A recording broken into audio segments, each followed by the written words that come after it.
Gun isn't just a blockbuster about fighter jets and aviator shades. It's a movie built on strange twists, risky choices, and surprising accidents. From Tom Cruise nearly saying no, to the Navy using it as a real recruiting tool, to romance scenes filmed months later, the behind-the-scenes story is as wild as the action on screen. Here are weird facts about Top Gun 1986.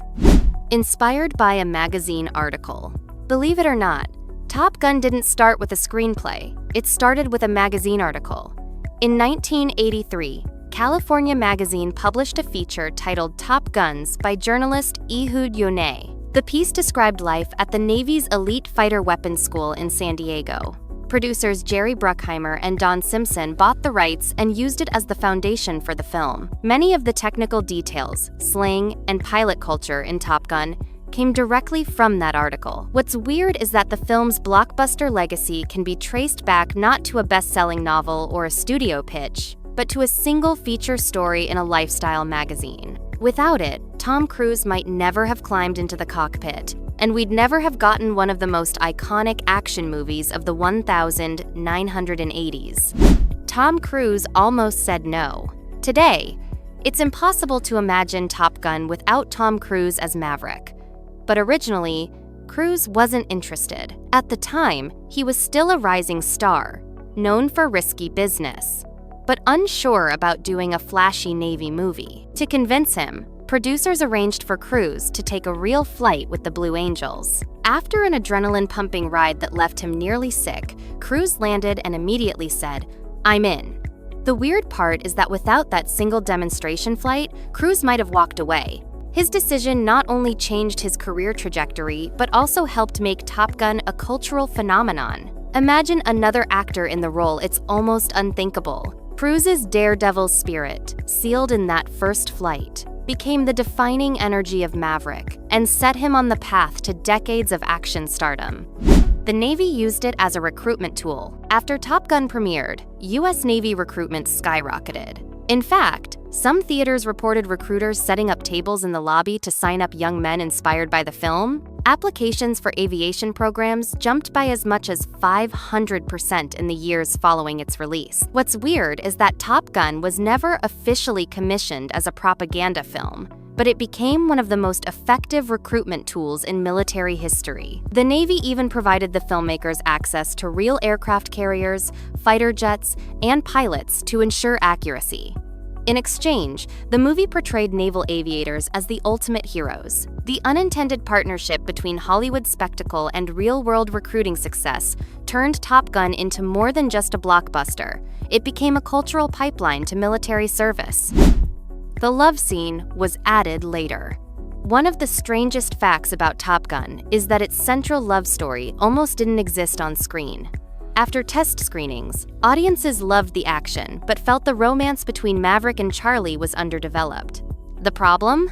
By then, filming had already wrapped, so the producers brought Tom Cruise and Kelly McGillis back months later to shoot extra scenes, including the now famous elevator moment and the silhouetted love scene set to Take My Breath Away. If you look closely, you can see continuity differences, like Cruise's hair being much longer in some shots.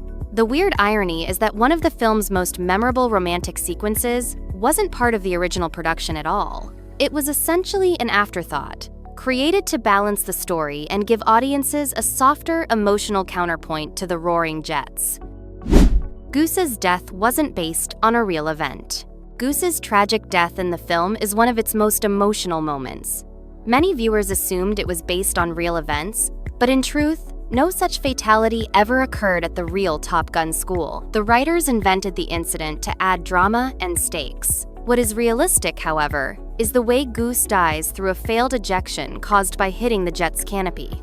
That type of malfunction was possible and had been documented in aviation history. The weird fact here is that the movie's most heartbreaking moment is entirely fictional, yet grounded enough in aviation danger to feel authentic. Goose's death gave Top Gun emotional weight beyond just action spectacle, making it a movie that blended real-life technical detail with Hollywood storytelling. The actors really got sick in the jets. The intense flying sequences were filmed with real Navy F-14 fighter jets, and the actors rode along for authenticity. The weird problem? Almost all of them got violently airsick. Tom Cruise was one of the few who could handle the G-forces without constantly vomiting. Anthony Edwards, who played Goose, handled it fairly well, but many of the supporting actors struggled to keep their lunch down during shoots. The Navy pilots actually joked that the actors spent more time holding sick bags than rehearsing lines. Still, the footage they captured was breathtaking. The strange irony is that what looks effortless and cool on screen was, behind the scenes, a miserable experience of nausea and endurance. Hollywood glamour often hides the messy reality, and Top Gun's air combat sequences are a perfect example of that disconnect. Val Kilmer didn't want to play Iceman. Val Kilmer's performance as Iceman, Maverick's rival, is one of the highlights of the film. But the weird fact is, Kilmer didn't want to be in Top Gun at all. At the time, he wasn't interested in the role, but was forced to attend the audition due to contractual obligations. To his surprise, he was cast, and his rivalry with Cruise became cinematic gold. Kilmer later admitted that his disinterest may have helped the character, as his cold, detached demeanor worked perfectly for Iceman. What started as reluctance turned into one of the most iconic antagonistic roles of the 80s. The irony is that Kilmer's accidental performance turned into a career-defining moment. Without his unexpected casting, the film might have lacked the tension and competitive edge that made it so compelling. The iconic volleyball scene was a last-minute addition. The shirtless volleyball scene has become one of the most famous and parodied moments in Top Gun. But it wasn't in the original script. Director Tony Scott added it because he wanted a scene that showed the camaraderie and competitive spirit of the pilots outside the cockpit. Shot in golden hour sunlight, the sequence was designed to look like a sports commercial, complete with slow motion and plenty of sweat. The weird thing is that many critics initially dismissed it as gratuitous and even confusing to the plot. But over time, it became one of the movie's most iconic moments, referenced endlessly in pop culture. What was once an afterthought has since become part of Top Gun's identity, proving how unpredictable movie legacies can be. A real pilot died during filming. Not everything about Top Gun was Hollywood illusion. Tragically, during production, stunt pilot Art Scholl died while performing a camera stunt in his Pitts S2 plane. He was attempting to capture inverted spin footage when his aircraft failed to recover and crashed into the Pacific Ocean.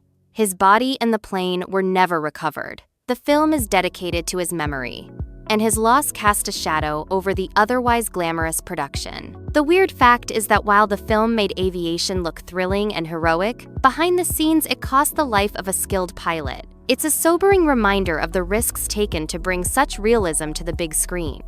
Danger Zone was almost sung by someone else.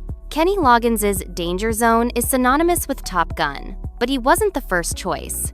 The producers originally approached Toto and REO Speedwagon, but scheduling conflicts and disagreements got in the way. Loggins ended up recording it, and the track became one of the most iconic movie songs ever.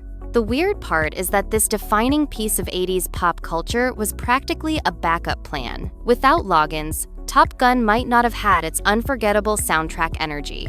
Music, like the jets on screen, gave the film liftoff, and Danger Zone has kept soaring for decades.